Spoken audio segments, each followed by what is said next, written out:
So, class 11th, I will start today the new chapter e-business and outsourcing.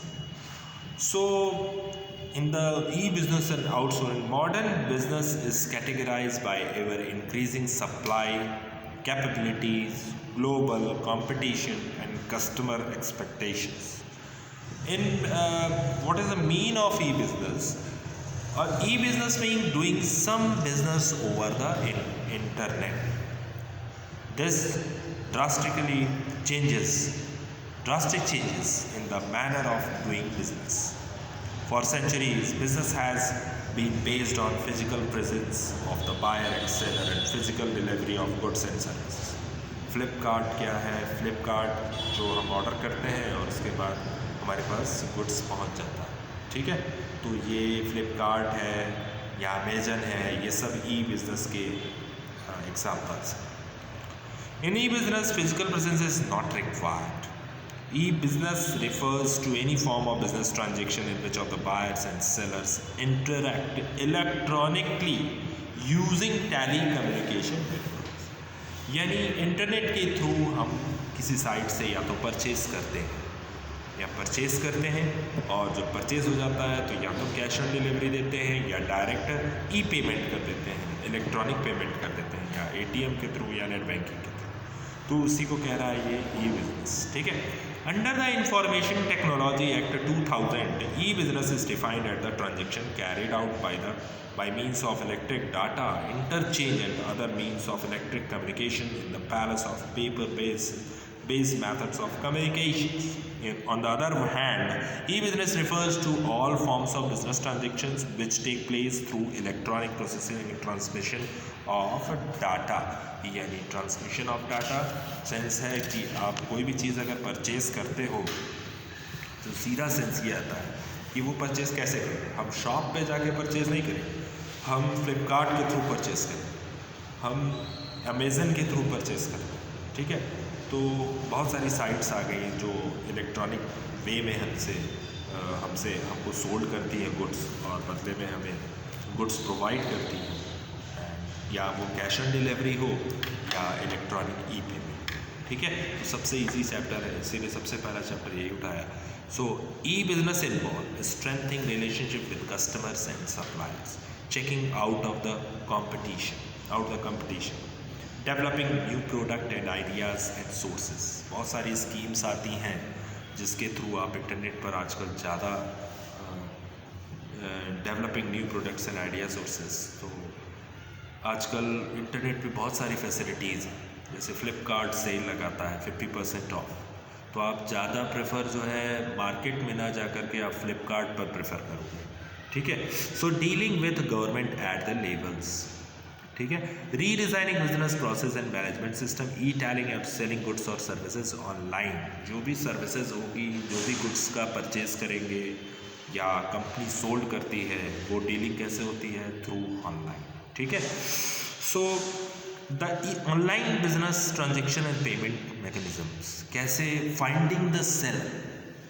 First of all, the buyer will locate the seller and from advertisement and other sources the buyer has to came to the website through the seller. The buyer will log in the seller website. It is necessary to register with the online vendor and provide the password, ठीक है। So next है आपका selection of products. The buyer selects the product from the menu given on the website. For the purpose, the buyer might visit the website of 2 or more vendors and compare prices and quality. अगर आपको Amazon पे वो फ्लिपकार्ट और Amazon पे दोनों product, एक product आपने choose किया फ्लिपकार्ट से भी और अमेज़न से, तो हो सकता हो अमेज़न पे उसकी कॉस्ट कम हो और फ्लिपकार्ट पे ज़्यादा हो, तो आप कहाँ प्रेफर करोगे? अमेज़न पे परचेज़ करना करोगे, ठीक है। सो कहाँ प्रेफर करेंगे? परचेज कहाँ से करेंगे? केवल अमेजन से, जिसकी कॉस्ट कम, ठीक है। नेक्स्ट है प्लेसिंग द ऑर्डर। जब आप परचेज कर लोगे तो उसको क्या बोलेंगे? आपने ऑर्डर को प्लेस कर दिया। नेक्स्ट है पेमेंट मैकेनिज्म। अभी हमने बताया, I have already discuss regarding cash on delivery system, credit card, debit card जो आपका एटीएम कार्ड होता है वो डेबिट कार्ड है, ठीक है।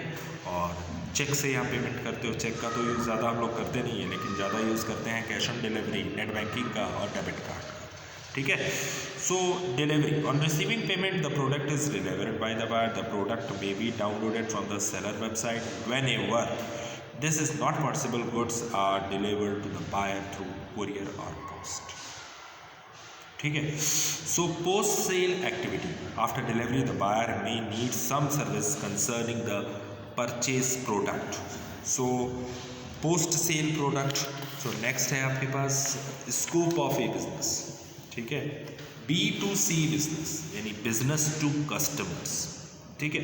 सो स्कोप ऑफ बिजनेस, तो the including transaction between a business firm and its customers, online shopping, online advertising, online delivery, ATM are examples of B2C commerce. ठीक है. B2C कॉमर्स यानी business firm can conduct online surveys to ascertain who is buying and to what extent the customer are satisfied.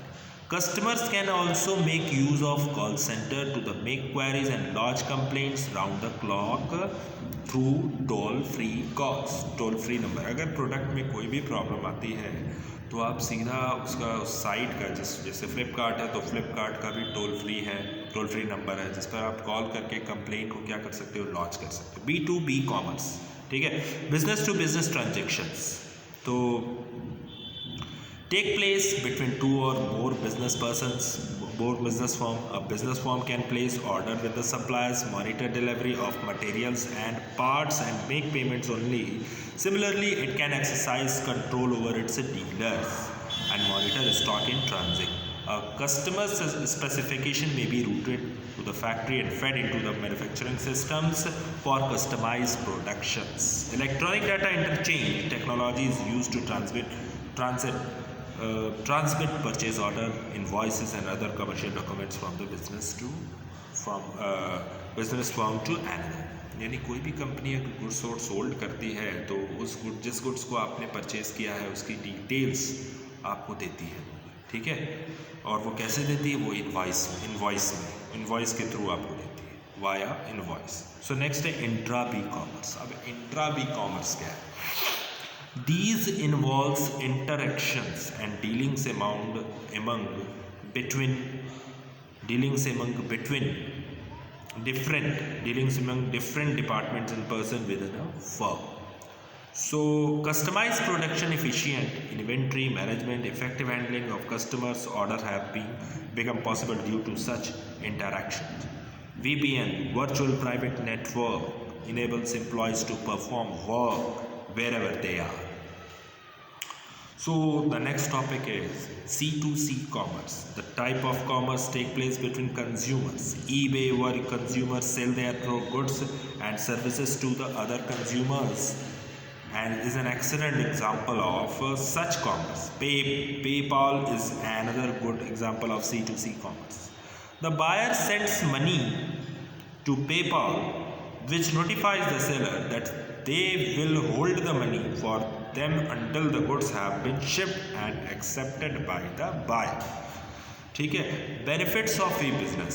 So benefits क्या है? Global reach.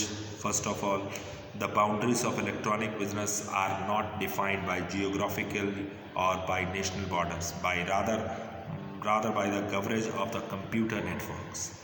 Since the most important networks and global in scope, electronic commerce enables even the smallest supplier to achieve a global presence and to conduct business worldwide.